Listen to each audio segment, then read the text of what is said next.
Hello, good afternoon, everyone. Thanks again for your patience. Welcome to all of you. We have a really nice sized audience today. And I'm going to begin by reminding you just one more time to look for the Q&A button on your screen, top or bottom of your Zoom screen.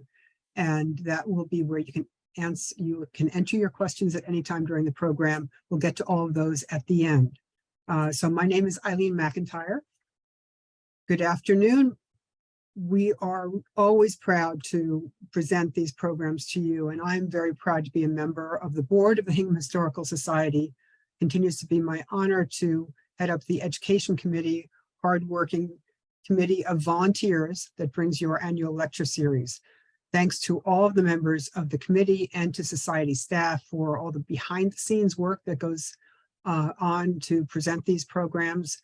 And the Native Homelands Settler Colonialism series has been well attended. We appreciate all of you in the audience as well. This is our 5th annual lecture series.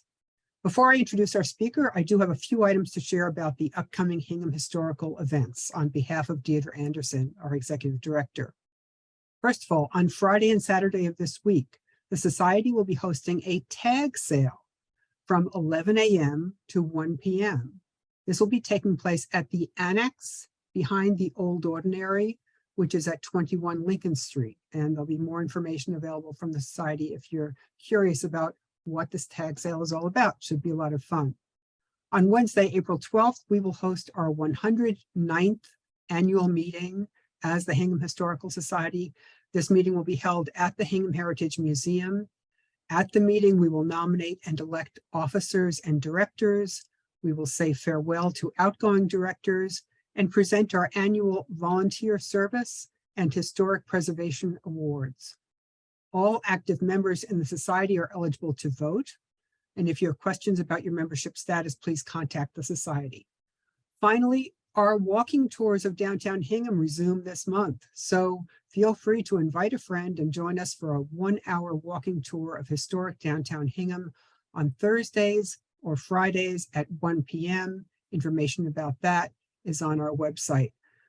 Now back to today's program. During our speaker's presentation, I've already told you, you can enter questions at any time, and we hope to get to all of those at the end. I'll be joined at that point by Ruth Gilbert Whitner, another wonderful member of our education committee. She's going to be moderating the Q&A. And we do expect to complete that Q&A and our program today at about 4:30. Thank you all for joining us, and I am delighted to introduce today's speaker. Jean O'Brien holds the titles of Distinguished McKnight University Professor and the Northrop Professor of History at the University of Minnesota. Professor O'Brien is an elected member of the Society of American Historians, and in 2022 was elected as a member of the American Academy of Arts and Sciences. Jean is a citizen of the White Earth Ojibwe Nation. Professor O'Brien's most recent book is Allotment Stories, Indigenous Land Relations Under Settler Siege. This is a collection of essays that Jean co-edited with Daniel Heath Justice, and as I said, published just last year. Professor O'Brien's presentation today, though, is based primarily on the research that she did for her book, Firsting and Lasting, Writing Indians Out of Existence in New England. And that book was published in 2010. One review of Firsting and Lasting said that O'Brien's meticulous genealogy of the quote-unquote master narrative of Indian extinction that pervades 19th century local histories and persists to this day is essential to the analysis of contemporary debates concerning the recognition of rights of Native peoples in this region. In her introduction to the book, Jean writes, Southern New England is the ideal place to locate this study because it was there that people made the boldest claims of firsting, in essence, asserting that non-Indians were the first people to erect the proper institutions of a social order worthy of notice. Professor O'Brien's research for the book drew on more than 600 local histories from Massachusetts, Connecticut, and Rhode Island, written between 1820 and 1880, as well as census records, monuments, and accounts of historical pageants and commemorations. Jean said in her introduction to the book, "My aim is to understand how non-Indians in southern New England convinced themselves that Indians there had become extinct, even though they remained as Indian peoples and do so to this day." Jean's presentation today will run about 40 to 45 minutes, and we will then answer your questions submitted through the Zoom Q&A. It is such a pleasure to welcome to our virtual auditorium this afternoon, Professor Jean O'Brien. Jean. Thank you so much, Eileen, and thank you for the invitation to be with you this afternoon on what sounds like a beautiful day in New England. We're having a very slow start to spring here in Minneapolis, so I appreciate your being present today. So let's get started. My talk today is drawn from my book, Firsting and Lasting, Writing Indians Out of Existence in New England, which, as Eileen has just explained, in turn is based on a close analysis of some 600 texts published about localities in Connecticut, Massachusetts, and Rhode Island between 1820 and 1880. Of these texts, nearly 2/3 contain material that narrated Indian history. I want to begin with a story that I hope will help lay out the larger argument of my book, then turn to some of the ideas that help me make sense of this large body of material. So the story.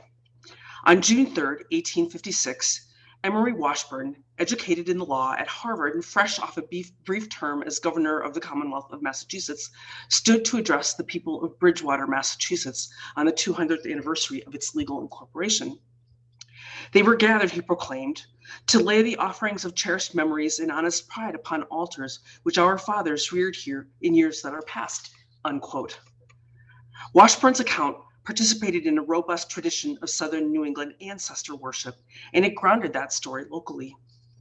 The original inhabitants of the land that became Bridgewater barely registered his address, although the way they did turn up is telling. Their first mention came when he named the committee that was appointed, quote, to obtain the requisite title deeds from the good old Massasoit, within whose jurisdiction this territory was situated, unquote. He went on to note, tradition points out the spot where this act of purchase was completed, which once bore the name of Sachem's Rock. But it is sad to think that of all the race who then peopled this region, nothing but tradition now remains. It is sad to recall in how short a time, not a drop of the blood of the Sachem of Pokanoket, whose hand of friendship welcomed our fathers to these shores, was to be found in the veins of any living being. Slide, please. After having turned over legal possession of their lands to the newcomers, Indians receded from the scene in Washburn's account. Indians, he asserted, had so thoroughly vanished from the region that not even one drop of blood survived in any living person. Mournful though it may be, Bridgewater people would have to settle for place names and traditions when it came to knowing about the Indians their ancestors encountered. We can only imagine how the Indians who remained in their southern New England homelands might have received this sweeping claim. In spite of more than 2 centuries of English colonialism that worked to displace them and make them disappear, New England Indians remained in their homelands. We know that they were there because of a report prepared by John Milton Earl, who served as Commissioner of Indian Affairs in the 1850s, that enumerated Indian families and communities throughout Massachusetts. We know that they were there because Connecticut, Massachusetts, and Rhode Island maintained bureaucracies for Indian affairs at the time he was writing that offered additional archival evidence. We know that they were there because their descendants are still there. How could Emory Washburn have overlooked them? How could he have failed to know the larger and far more complicated story of Indian survival? These are not trivial questions. They get to the heart of crucial aspects of the racial dynamics of Southern New England and indeed in the United States. The text that contained Washburn's historical account was one of hundreds that participated in the larger ideological project that my book takes up. My aim is to understand how non-Indians in Southern New England convinced themselves that Indians there had become extinct, even though they remained and remain as Indian peoples to this day. I argue that these processes can best be understood by getting at the mindset of ordinary non-Indians, and I try to get at that mindset by analyzing the historical narratives non-Indians told about Indians. Local narrators, in complex ways, wrote Indians out of existence, I argue. I try to make sense of this process by developing the concepts of firsting and lasting from my title, ideas I'll try to explain today. Why did local narrators tell Indian stories at all when relations of power would have permitted them to entirely elide Indian history? I argue that New Englanders embraced Indians because doing so enabled them to establish unambiguously their own modernity. Non-Indians narrated their own present against what they constructed as the backdrop of a past symbolized by Indian peoples and their cultures. The master narrative of New England was that it had made a stark break with the past, replacing uncivilized people whose histories and cultures they represented as illogically rooted in nature, tradition, and superstition, whereas New Englanders symbolized the civilized order of culture, science, and reason. Modernity is predicated on exactly this sort of rupture. Within this rubric, the narration of Indian extinction in local texts, I argue, proceeded along two important avenues. Insistence on blood purity as a central criteria of authentic Indianness reflected importantly the scientific racism that prevailed in the 19th century. New England Indians had intermarried, including with African Americans, for many decades, and their failure to comply with non-Indian ideas about Indian phenotype strained the credence for their Indianness in New England minds. This penchant for purity for Indians as authenticity also found expression in the idea of the ancient. Non-Indians refused to regard culture change as normative for Indian peoples. Thus, while Indians adapted to the changes wrought by colonialism by selectively embracing new ways and ideas, such transformations stretched beyond the imaginations of New Englanders.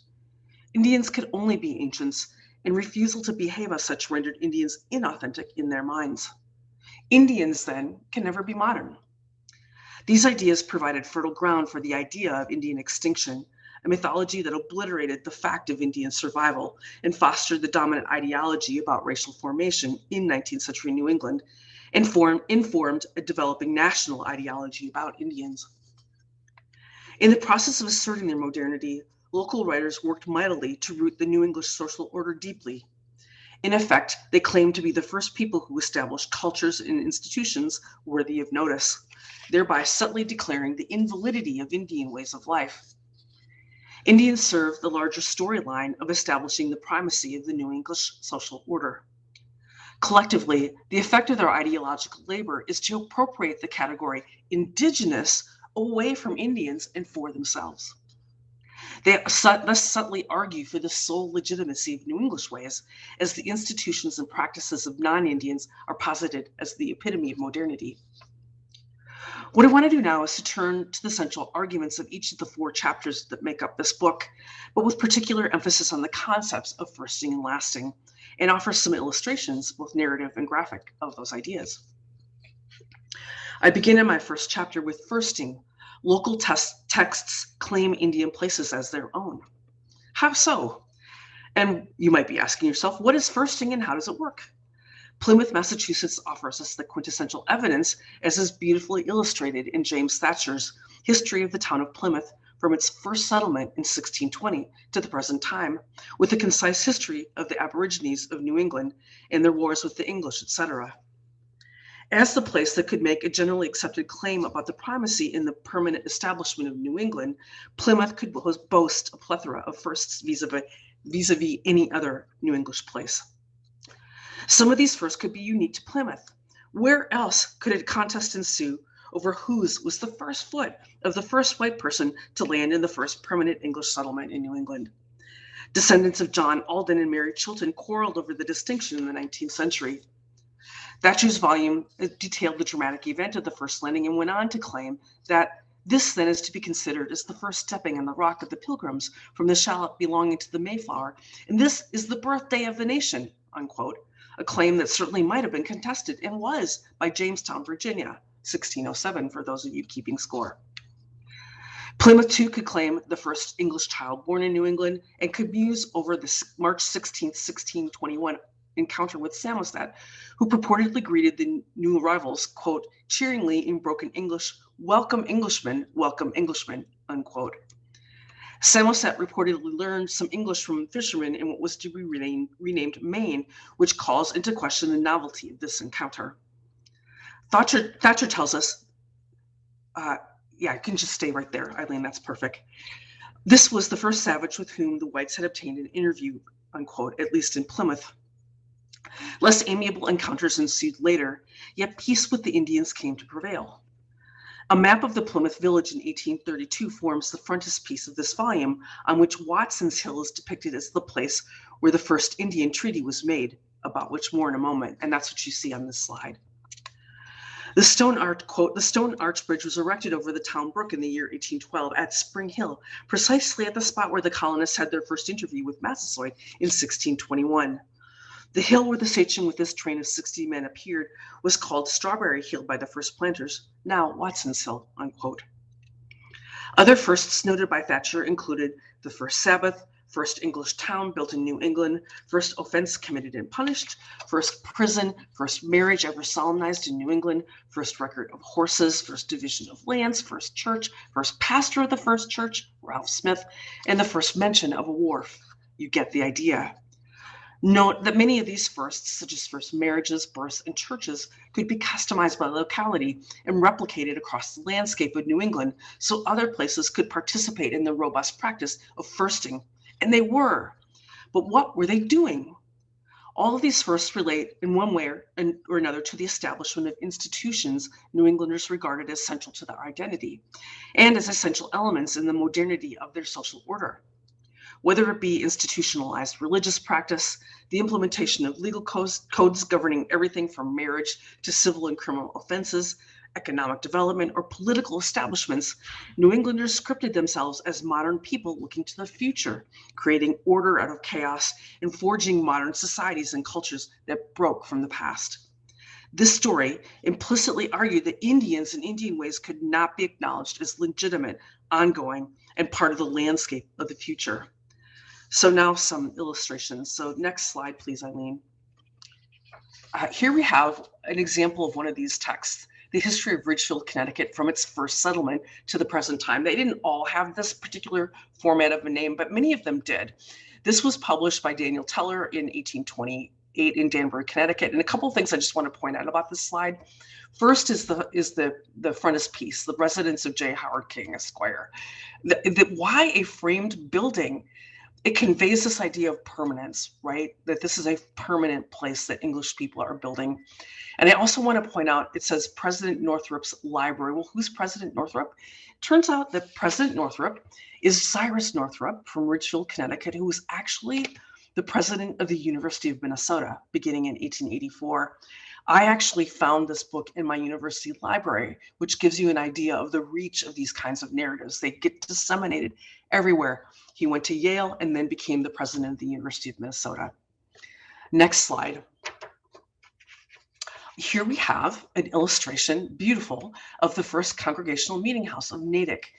And I am here to say, as somebody who wrote a whole book about Natick, Massachusetts, no, it's not.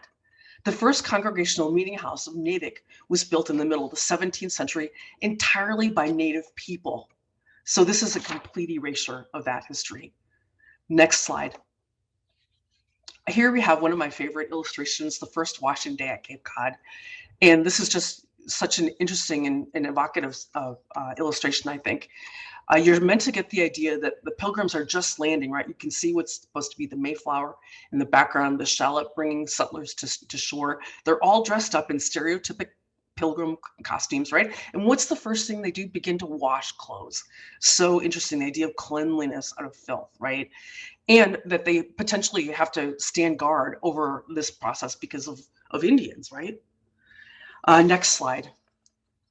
Obviously the same illustrator in the same book. Here we have, of course, a depiction of the first Thanksgiving, which is an iconic thing, of course. So these, and I could go on with illustrations like this. There's so many, but this is just a sampling for you. So these bold non-Indian claims about their own historicity implicitly stand in contrast to Indians. Non-Indians could not credit Indians with originating history and properly claiming these places. An historian of Manchester, Massachusetts, brought Indians explicitly into the picture and rooted his originary claims to the idea of how history is made. I quote, "The history of America begins with the advent of Europeans in the New World. The red men in small and scattered bands roamed the stately forests and interminable prairies. hunted the bison and the deer, fished the lakes and streams, gathered around the council fire and danced the war dance, but they planted no states, founded no commerce, cultivated no arts, built no civilizations, they made no history, unquote. And in Lynn, the history of the red men remains in impenetrable obscurity. They had no books to contain their laws, exhibit their polity, or record their achievements. No written language, unquote. Both of these constructions conjured up the stereotype of lazy, wandering, ignorant Indians living in lawless chaos, in confusion without a written language with which to record their feats on a land they could not truly claim to own. According to this calculus, Indian people did not make history and therefore could not become the foundation of modern nations.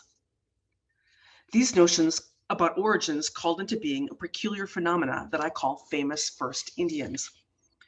Originary places such as Plymouth depended on famous first Indians to authorize their origins and inaugurate the production of modernity in New England. Plainly, the only thing that makes these Indians first is their role in a narrative whereby they are to be replaced. Here is where famous first Indians depart dramatically from their non-Indian counterparts. Rather than gaining their fame as first who will become part of an enduring modernity, they are famous because they set into motion the processes that are the beginning of their end.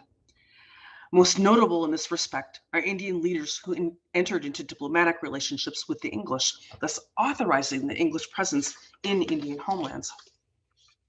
Even though part of the non-Indian claim to Indian places rested in the argument Indians made no history, in their depictions of famous first Indians, we learned that they did do diplomacy, and they did so in order to legitimate the English presence.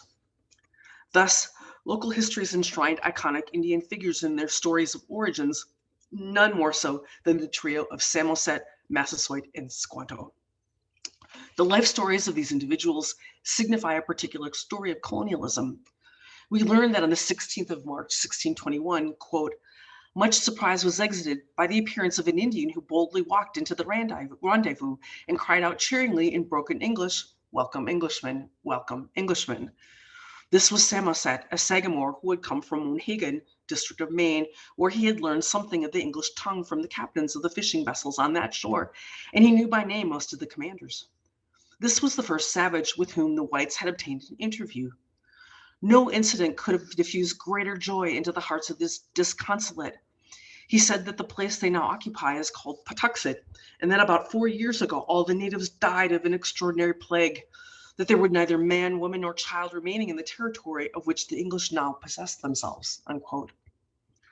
The remarkable providence of an Indian hailing the English in English, however halting, bode well for the English. Intermittent visits and exchange with other Indians ensued after this first interview, which paved the way for something much more momentous. Samoset returned on April 9th with other Indians, including Squanto, cast as the only surviving native of Patuxet and Massasoit, in tow. They came with overtures for trade and peace extended by each side. With military precautions also taken on each side, Captain Miles Standish guided Massasoit and a contingent of this group to Governor Carver, after which a treaty was negotiated. One historian neatly summarized the results of these negotiations. With him, Massasoit that is, their first treaty was concluded. In an unfinished building near Plymouth, the floors spread with a rug and cushion to give dignity to the proceedings were conducted the simple negotiations which are memorable as the beginning of American diplomacy. The treaty was one of alliance, not of subjection. He lived to see his territories melt away before the steady inroad of the whites, but he remained to the last true to the compact he had made, unquote.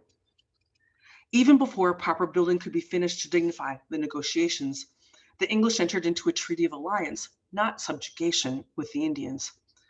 Thus did the trio of Samoset, Squanto, and Massasoit set into motion the grand tradition of American diplomacy and set the stage for more than 50 years of peaceful relations horribly violated by Massasoit's own son, King Philip. And in this single family, Plymouth scripted both the noble and the ignoble savage, the excellent and friendly Massasoit, whose dignified commitment to amiable interaction and exchange was destined to be betrayed by his ignoble son, King Philip. Famous first Indians signify essential elements in the project of modernity. Iconic Indians are meant to project the notion of a pacifist colonialism in which friendly Indians invited the English to settle among them. The English reject the medieval order of aristocracy and land grants from kings in favor of a new American diplomacy that involved negotiations with Indians for the peaceful occupation of their homelands. First Indians gain their fame by authorizing these transactions. Their ancestors then give way to the process of replacement in their homelands through the production of modernity. The end product of firsting, then, is the mounting of an argument that Indian peoples and their cultures represented an inauthentic and prefatory history. The New English break with the traditional world of Indians made possible the insidious claim that New England erected the first houses, institutions, polities, and economies, the first social order in the modern world. In this construct, even when local narrators took note of Indian peoples, villages, cultures, polities, economies, and religions, they did not represent a rational and thus authentic ordering of the social order. By their persistent arguing of a prefatory Indian history of New England, local narrators participated in the seizure of indigeneity from Indians and for themselves.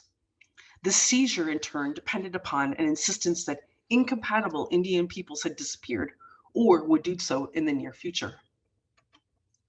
I look at the way local texts consolidated these claims in my second chapter called Replacing. Historical practices argue that non-Indians have supplanted Indians. Local narrators substituted one Indian history for another, their own, sometimes collapsing the story into a few terse yet evocative phrases such as the following. The dark tangled forests have gone. The wild beasts which prowl there for prey are gone likewise. The Indians with their canoes, wigwams, council fires, and terrific war whoops also have disappeared. And in their place we have fertile fields, smiling gardens, tasteful, commodious dwellings, a civilized community, and the temples of the living God. The locality is the same. Time, culture, and science alone have wrought the transformation, unquote. This stark rendering of history argues for a rupture. Indians, cast as anonymous savage denizens of the forest, have been replaced by God-fearing farmers who have tamed the wilderness and erected frame buildings that composed civilized communities. The lengthy, complex, and contested history of Indian relations is dispensed with in a series of sweeping assertions that dismiss Indians as long gone, replaced by non-Indians who are making modernity. Scripts such as these serve as what I call replacement narratives. Local texts both narrated a process by which non-Indians replaced Indians in their homelands and attested to a wide range of cultural practices that contributed to a larger message of replacement, namely in the erection of historical monuments, mounting of historical commemorations, excavation of Indian relics, selective retention of place names, and in the land itself. Ideas surrounding these acts of memory and placemaking participate in the production and reproduction of assumptions about Indians, New England, and modernity, and they constitute an implicit argument of replacement. So again, some illustrations. The next slide, please, Eileen. Here's a monument to Biantanomo, the Narragansett sachem that it is flattened down to a single year, 1643, the year of his death, erected almost 2 centuries later, right, to commemorate that this is a moment where this native people is being replaced by English people. And you see here this very flattened out expression in this monument itself. Next slide, please. Here's another monument. People probably have seen these monuments, the memorial to Uncas, the Mohican sachem in Connecticut. And just a couple of things to say about this particular monument. It's in Norwich, Connecticut. The base of it was dedicated in 1833, and Andrew Jackson, the president, was there. This is right at the height of removal policy being implemented, right? So this is a part of a removal as well. You can think of it as New England Indian removal in some ways. Then it was erected finally in 1840. Next slide. Here's the first monument that I am aware of to Massasoit, which can be found in Warren, Rhode Island. This was after many years of fundraising erected, and I believe it was 1907. I subsequently have written a book about the Massasoit monument, the statue in Plymouth, Mass, with a former graduate student of mine called Monument of Mobility, the monument that comes in 1921 for the 400th anniversary of Plymouth. So, but here's the first monument to this this famous first Indian. Next slide. There's the monument to Massasoit that you, I'm sure, must be aware of, just down the road from you in Plymouth of Massasoit. This beautiful sculpture created by the famous sculptor Cyrus Dolan. Next slide. This is one of my favorite illustrations. This is an illustration that comes from a book called The Sketches of the Life of the Apostle Eliot, prefatory to the subscription for the erection of a monument to his memory. And I love the monument itself, this enormous obelisk that's, if you can read, probably can't with this slide, but it says Eliot, Apostle to the Indians, which is what many people called him this in this hagiography that people had. You can see there's a fence around this imagined monument, and behind the fence, we see an Indian man in feather with skins, and you see this idea of the ancient in the very idea and pointing up in reverence to this monument. Next slide. So this is an illustration, and so is the next one, of these events that happened in the 19th century that were ginormous events of bringing people home to places in all over New England, celebrating their 200th or 250th anniversary of incorporation. So here's Norwich welcomes her children home, and you see the mobs. The next slide shows another version of this at the celebratory dinner, the bicentennial here. And one of the things that they did at these events was, one of the centerpieces was the historical oration, where if you read these orations, you've got to believe that people were sitting for maybe a couple of hours listening to an historian speak. I've got you for 40 to 45 minutes today. I think that's the limit of our attention span, right? But at the center of these narratives were these replacement narratives that I'm talking about. The next slide. So we have a number of slides about land that I want to show. Here we have one that is captioned as the Indian map of Glastonbury. Well, no, it's really not, right?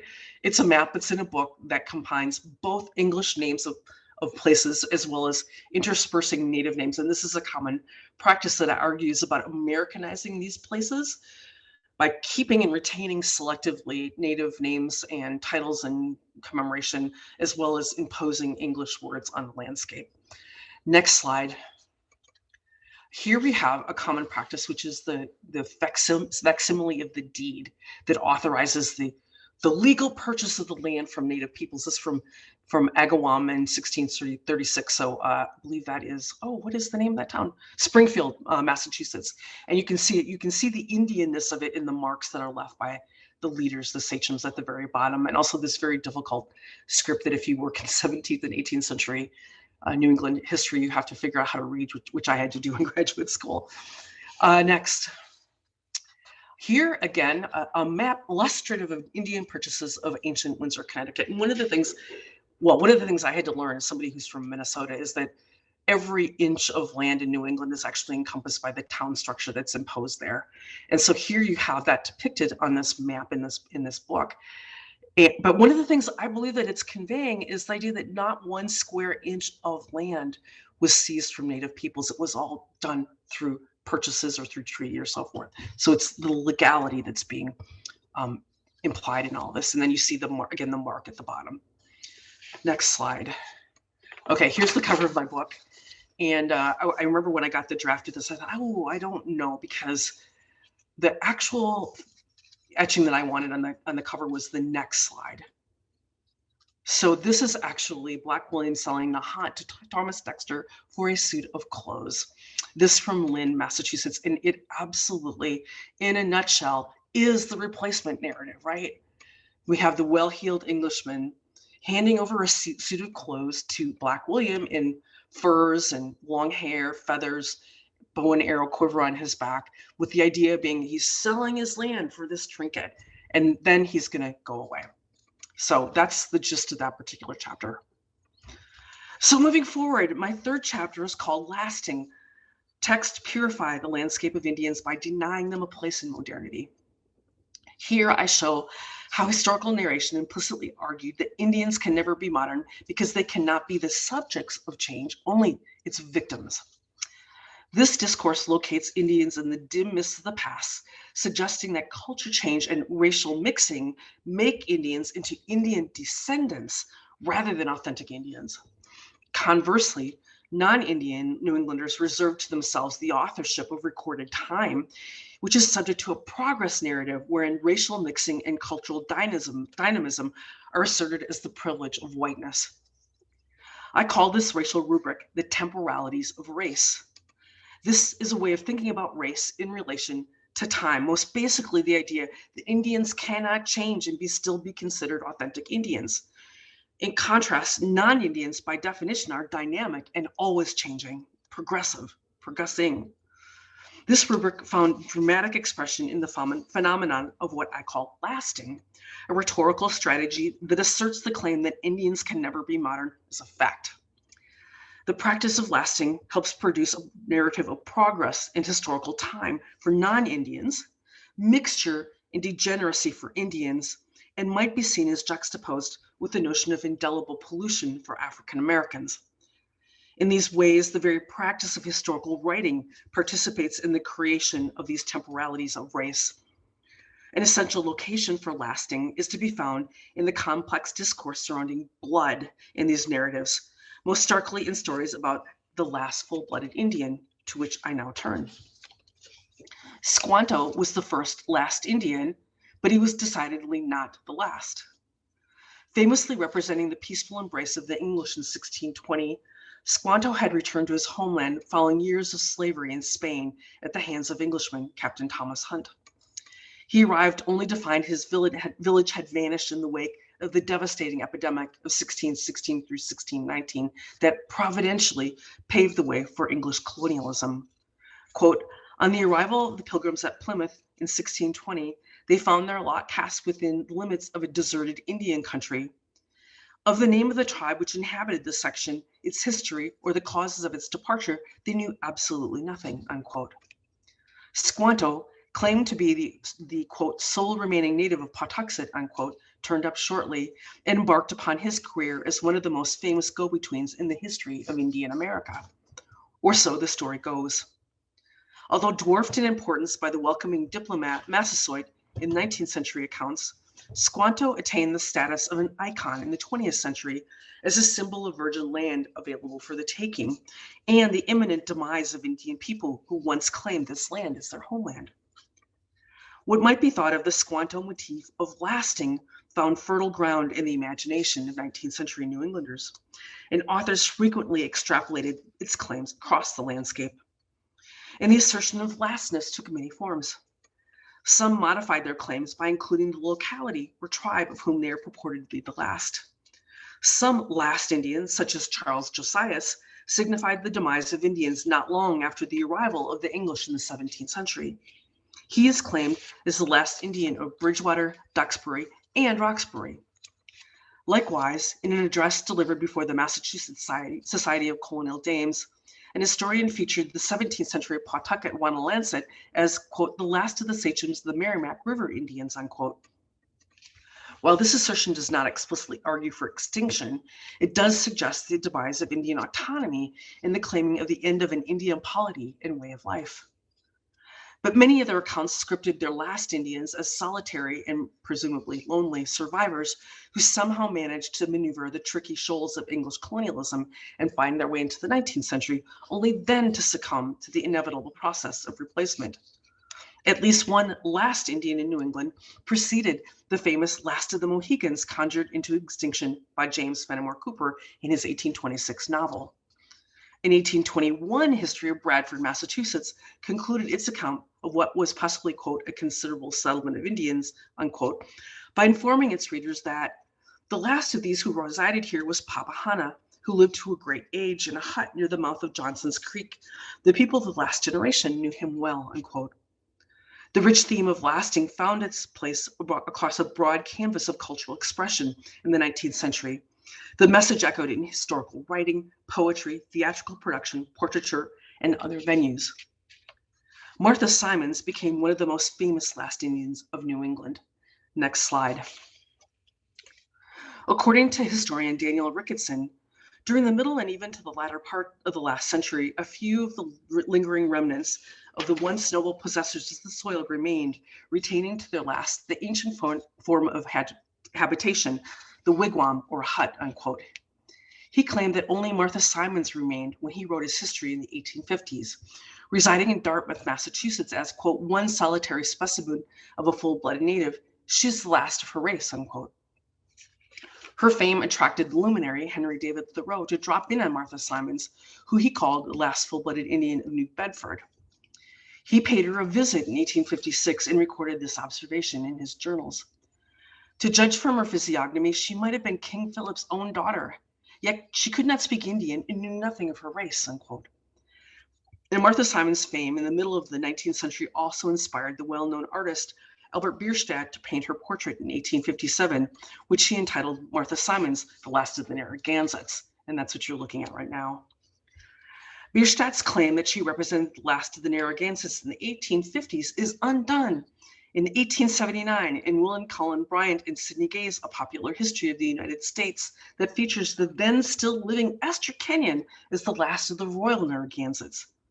But that she received such attention underscores not just non-Indian fascination with the idea of Indian demise, but their obsession with the modern project of purification. They want the exact last moment noted. So just a couple more slides here. The first one, Eileen.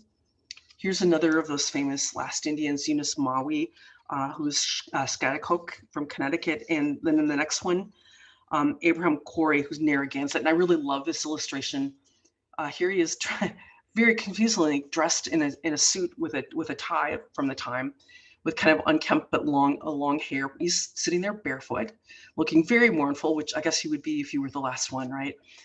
And you can see his shoes kind of beat up in the background. You also see at his feet a basket with some basket making items in it, and on the table, presumably a basket that he's made. You can see he's in a frame structure, and in the background, you can see the industrialization that 19th century New England is going through, and that is part of that replacement in making his ongoing life as Indigenous impossible. So I just want to do a little bit of a contrast here now. So compare and contrast these constructs to the embrace of all non-Indians who could draw any connection to the town of Hadley, Massachusetts during its 200th anniversary celebration. Quote, the large hospitalities of the occasion readily embrace and welcome all who by descent or intermarriage, by blood or residence, from far or near, are related not merely to the geographic, but to the human Hadley of 200 years ago, unquote. New England Indians could never expect such expansive definitions of inclusiveness in their own communities to pass muster with non-Indian New Englanders. The construct relied upon an application of completely opposite criteria for establishing race. In the case of white New Englanders, the possession of any drop of Puritan blood enabled one to claim membership in that special category, and the problem of purity of blood was elided entirely. In the case of Indians, any admixture of other blood diminishes their Indianness in the New England imaginary, and mixing banned Indian claims to their identity. Quote, there are none of unmixed blood remaining in my native town today. Half-breed and quarter breeds gain a precarious living by fishing or picking cranberries in the bogs around Ponkapog Pond, but the Aborigines of 2 centuries ago have departed and forever, unquote. In effect, what such claims about New Englishness assert is an implicit one-drop rule for themselves. Any claim to a drop of New English or Puritan blood, any vague connection one could make to the Puritan fathers, entitled the claimant to membership in the New English race, a race that is asserted as pure even while it is acknowledged by many to be forged in mixture. The vagueness of these claims might be fruitfully put alongside the vagueness of lasting claims made about Indians as they move in completely opposite directions. And this fascinating parallel to the one-drop rule for African Americans, which relegated them to a pollution narrative that subjected them to slavery and racial discrimination, should a claim of even a single drop of African blood be asserted, must also be contrasted to New English requirements for Indianness. In that construct, any mixture of Indian blood with any other blood renders the individual less Indian until the possibility of acknowledging the Indianness of New England Indians vanishes in the New English imaginary. What we have here then is a theory of racial purity built upon a fact of impurity that is used to call into question the Indianness of Indian peoples into the present and their likelihood to survive as peoples into the future. The temporalities of race that insisted Indians remain mired in a static past blinded New Englanders to an important fact. Indians resisted their effacement from New England in the 19th century by embracing change in order to make their way in a changing world, as they had done for centuries, forever. This is the argument of my final chapter. Resisting claims and texts about Indian extinction fail even as they are being made. Their ongoing resistance to settler colonialism took multiple forms and translated into their survival as Indian peoples. Driven to understand Indianness through a degeneration narrative about race that insisted upon blood purity and coupled with an understanding of Indians reckoned with within the temporalities of race, non-Indians failed to accord Indian peoples a legitimate place in modernity. They failed to recognize New England Indians as modern peoples who looked to the future and instead constructed a pervasive myth of Indian extinction. Why did New Englanders have such trouble recognizing New England Indians as such? On one level, their assumptions about Indianness that were shaped by the temporalities of race preconditioned them to understand Indians through the degeneration narrative. But on another level, they refused to recognize them because it was useful not to. Recognizing Indians entailed fulfilling obligations to them with regard to protecting their lands and other resources and attending to their needs under the system of guardianship, a trust relationship that had organically developed over more than 200 years of colonialism. It also stood in the way of the modernizing project of purification that was so preoccupied with completion. No one personified the engagement with modernity more publicly than the Pequot minister, activist, and public intellectual William Apis, author of 5 published books in his short but eventful life. Next slide, Eileen, please. Apis's vision, articulated in his writings, obliterates the idea that lay at the center of the New England project of nationalism, which argued for the primacy of a new modern social order they claimed as their hallmark to the exclusion of the ongoing existence of Indian nations. He rejects this construct by insisting on the equality and integrity of Indian peoples, natives of this land, and the fact of Indian survival and endurance into the future. He reclaims indigeneity from non-Indians who attempted to seize it through their construction of modernity. New England history is Indian history, he argues, and Indian people continue to resist the audacious colonialism inaugurated by those who stumbled onto Plymouth. Along the way, he exposes the racism honed in the colonial encounter that New England Indians were forced to live with in the present. He told of personal experience with prejudice in Connecticut, quote, where they are so pious that they kill the cats for killing rats and whip the beer barrels for working upon the Sabbath, unquote. Such false piety could be found at the center of the colonial project, the ideological framework for the replacement narrative succinctly stated by William Apis himself, quote, and as the seed of iniquity and prejudice was sown in that day, so it still remains.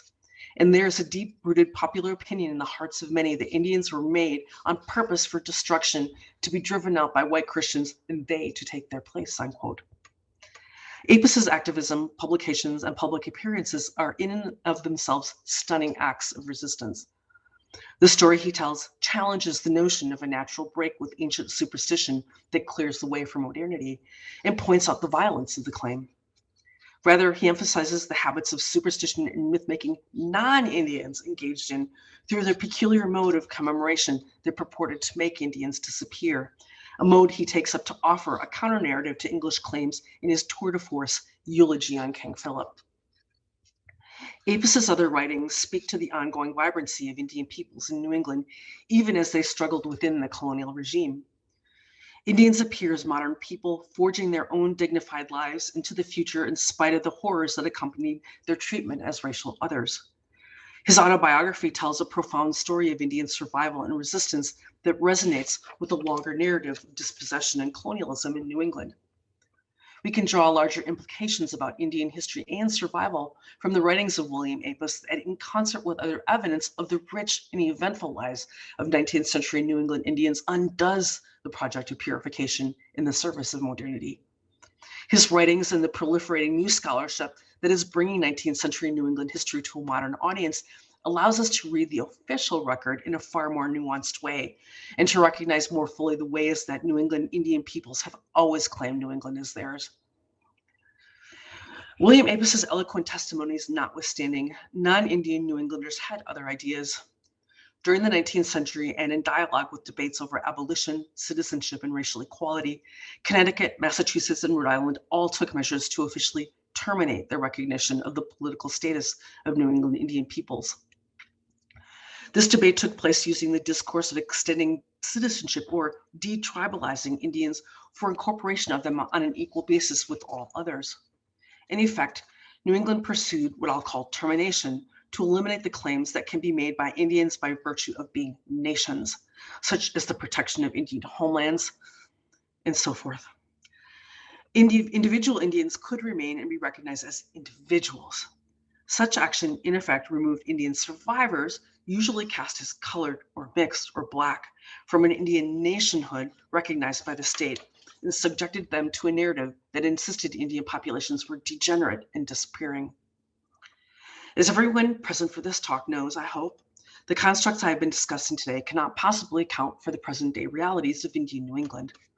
For the past several decades, just like the centuries that preceded them, New England Indians resisted their effacement, struggling and frequently succeeding to force the United States to recognize the nation-to-nation relationship that is at the heart of Indian sovereignty in the United States.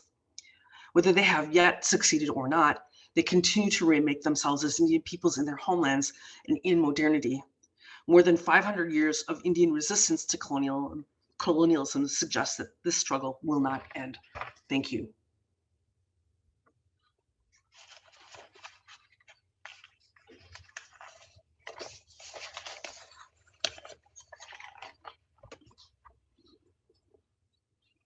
Dean, thank you so very much. We have some questions that folks have posed for us, so I'm going to go to those now, and we'll see what we have here. The first one is a question about the meeting house in Natick. Was the first meeting house built in Natick by Indigenous people because Natick was a, quote, praying town, natives who had been relocated following Daniel Goodkin? Yes, it absolutely was. It was built there in the 1650s as part of building the praying town of Natick, Massachusetts, in that middle of the 19th century. Middle of the 17th century, and under the auspice of Gookin, but also John Eliot, the apostles of the Indians, as he's so called.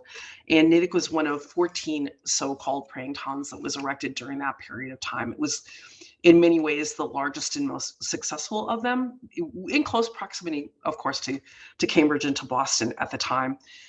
So that I actually wrote a whole book about Natick, if you're interested in following up on this. Wow. And what I did with that story was, when I was in graduate school back in the 80s, the predominant narrative in New England and elsewhere really and truly was that New England Indians had become extinct, which is something that just didn't, as a Native person, just didn't make any sense to me. Mm-hmm. And so I started doing research on that problem early on in my graduate career, ended up being my dissertation in my first book. And what I ended up doing was painstakingly reconstructing the land base and how acre by acre the land was lost to non-Native peoples through the 19th century. And I did a lot of genealogy to demonstrate the survival of Indian families. And what ends up happening there, what disappears is not the Native people, but the land itself. When there's nothing left, then people move on to their kinship networks to draw on strength and sustenance and survival in those places. So Natick becomes a different place at the end of the 18th century and into the 19th century. Right. So, but yeah, it was in connection with conversion to, of all things, Puritanism that project pursued, which argues how Native people defended their homelands to the best of their abilities, remade themselves, really. Okay, thank you. Mm-hmm. Okay, can you explain the choice to refer to the Native peoples as Indian rather than Native Americans? Sure. This is a really fluid and complicated thing in some ways. It is changing really a lot right now. Interestingly, I think these words, Native American, Indian, and Indigenous, are in many ways interchangeable. And of course, the most proper thing is to refer to tribal labels if you want to be really, really accurate. So Mashpee or Aquinnah or Narragansett is better. In some cases, if you can talk about clans even. So I use them fairly interchangeably. I'm noticing that the term Indigenous is beginning to replace all of those options. And I think it partly has to do with the fact that many of us professional scholars have been in the process of trying to build what we think of as global Indigenous studies. And the word that works best traveling across places like Australia and Canada and the Americas, Indigenous is the word that works the best. I mean, a word like native, actually, for example, is a pejorative in New Zealand. Something I only learned in conjunction with.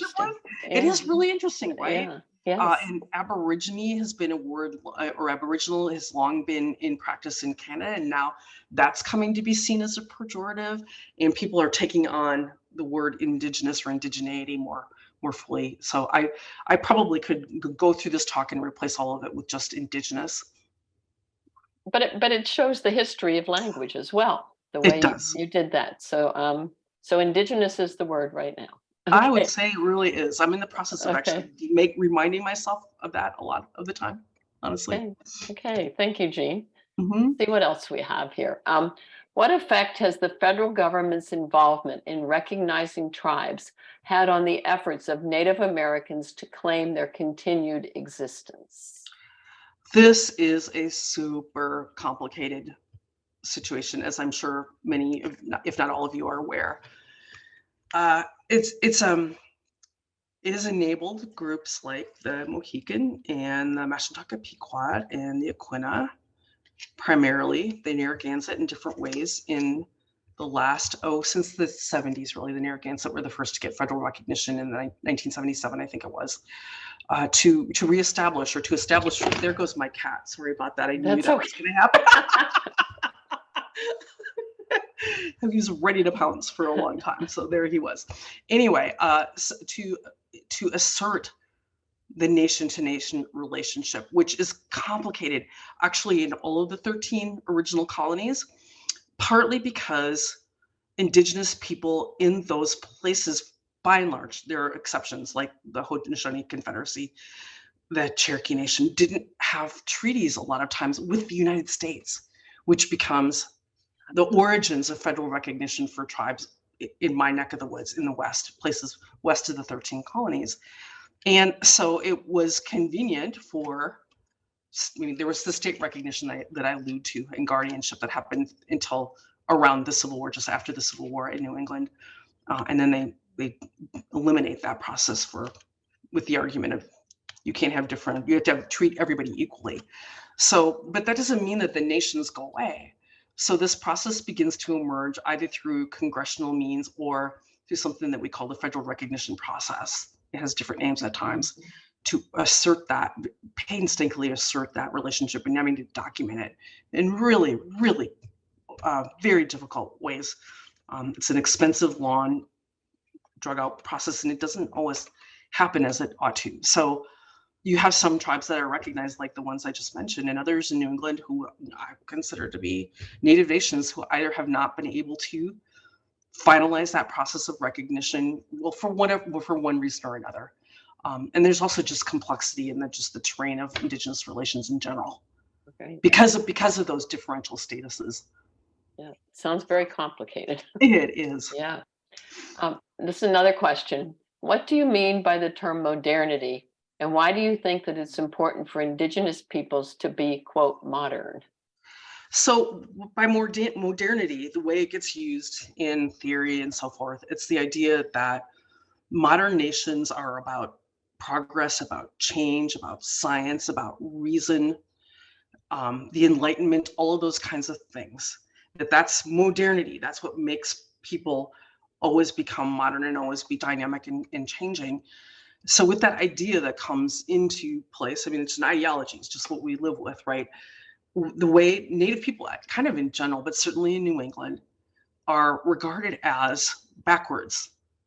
They're rooted not in science, but in culture. They don't really have a way of reckoning with change over time. They're not regarded as changing. Or if you see Native people changing in whatever ways, whether it's around culture, whether it's around intermarriage and race, there's an idea about authenticity. Well, you're not you're not an authentic Indian anymore because there's a whole complex of ideas, right? You're not pure-blooded, you don't practice your religion, you don't speak your language, you don't defend your homelands through warfare and diplomacy. All those kinds of things that are produced by colonialism are then used as an argument to say you're not really Native. So it's a rock and a hard place for Native people. Yes. Yeah, so being Native people embracing modernity like tribal nations are in so many different ways is complicated. I mean, and we encounter this issue all the time. I mean, I get the number of times somebody has asked me how much Indian I am. It makes me weary to think about. You know, I sometimes jokingly say my left arm. Yeah. It's a question that doesn't make any sense, right? Exactly, right. Okay, thank you. We're going to go back to our conversation about Natick. Can you explain the meaning of praying town? Sure. So praying town is a label that gets attached to these, they're really villages, right? Places where the term praying town gets used more broadly, but it very much is overdetermined as something that was a project of the English Calvinist John Eliot, who was the minister at Roxbury. And of course, congregational missionaries had their congregations. That's what made them ministers, right? But there was also this idea of proselytization and missionizing Native people as part of what colonists were supposed to be doing. So he is one who did that, or tried to do that, and took that as seriously as something that he wanted to do and get famous for. And so he went out, and somebody mentioned, the first question mentioned Daniel Gookin, who in some ways was like the superintendent of Indian Affairs at the time. And they visited especially Massachusetts, the Nipmuc, those two nations in particular, and the area just west of Boston, the Boston area, and then into central Connecticut, Nipmuc land, and try to convince Native peoples to become Puritans and English Calvinists. And as I argue in Natick, one of the reasons they agreed to this idea was the idea that they see English colonialism expanding and they want to stay in their homelands. Yeah. So it's a bargain they make. They say, yes, we will listen to you. We will convert. Where's our land? How are you going to secure our land to us? So Natick is the biggest, the most successful of these projects. There are 6 others that are kind of interspersed throughout the more eastern area, and then what we call the new praying towns in the area around Worcester up and down the Connecticut River. So a total of 14 until King Philip's War, which destroys the whole initiative in some ways, although places like Natick continue on, and Native people continue on as well. But so it's really attached to that particular initiative. There are also what you could call praying towns on Martha's Vineyard, Nantucket, and in the Cape from other ministers at the time as well. And they're kind of part of the same project. Okay, thanks for explaining that. That's great. Okay, the next one. Have you heard the story this week of a U.S. Army fort in Virginia, Fort Pickett, being renamed for a Choctaw named Van Barfoot, who had won a Medal of Honor for heroism in the Anzio Beach in World War II? Your wonderful talk just reminded me of how we need to, quote, refine what we call history. Fort Pickett was named for a Confederate general who led the disastrous charge at Gettysburg. Sorry to be bringing this up, but couldn't resist. Your talk has been fantastic. Oh, that is so nice. Thank you so much for appreciating it. Yes, I read about this just yesterday. Wow, I knew that they were doing renaming. I've been paying a lot of attention to renaming for lots of reasons, including because of a recent book I wrote about the Massasoit Monument. I was delighted to see this. I didn't know who that individual was. So he's not somebody who's particularly famous in Indian country. I'm sure he is in his own nation, but I think that's just wonderful. And that I guess the very first renaming is to be for a Native soldier officer, I believe he is really quite incredible.